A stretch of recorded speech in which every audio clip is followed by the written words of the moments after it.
Today I'm just going to make a video on how to properly apply diathermy to a patient or an injury.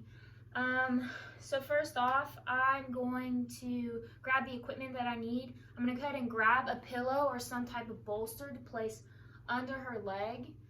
I also need my machine and a towel to place between the athlete and the drum. So for my patient today, some of the history and signs and symptoms that she's having is she is having some really bad muscle tightness and cramps within the calf after running. And so I thought this was the best treatment for her, which is shortwave diathermy, because its thermal effects help blood flow, reduce muscle spasms, it helps the muscles relax, it reduces pain. Some of the precautions while using this is make sure that the athlete removes any medals, watches, or jewelry that they have before performing this modality. So for my patient with the gastroc here, I want her lying prone. I went ahead and put a bolster under the leg to help the leg be more level or perpendicular with the drum. So I'm going to go ahead and place my towel over it to protect the skin, and also if she is sweating or anything, this towel will absorb it.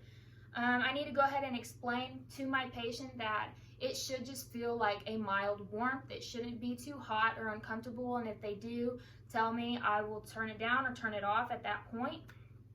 Go ahead, this is my diathermy today. It's just a pot lid, but you go ahead and just make sure that it's perpendicular to the injury. Go ahead and set it on.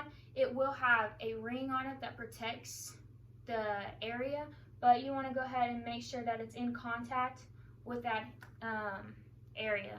I'm going to go ahead and leave it there for about 15 minutes once I turn the machine on, which I have drew here and demonstrated.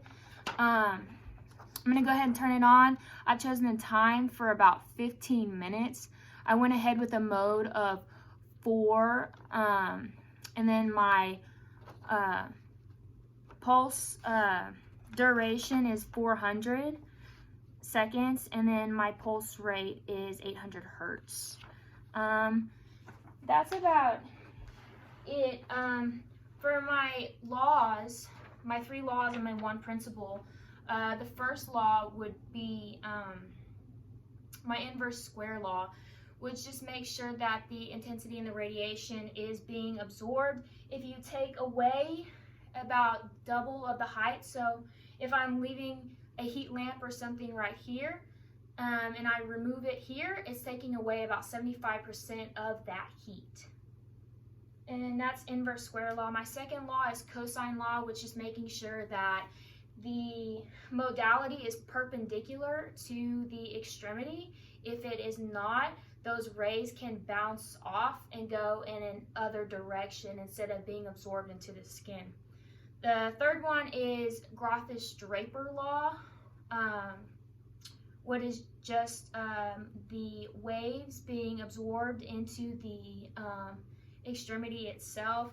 And then for my 1 principle is Arndt-Schultz principle, and it's just the amount and the duration of time that the modality needs to actually be in effect and penetrate the skin. And that's all that I had today for diathermy. I hope that covered everything. Thank you for watching.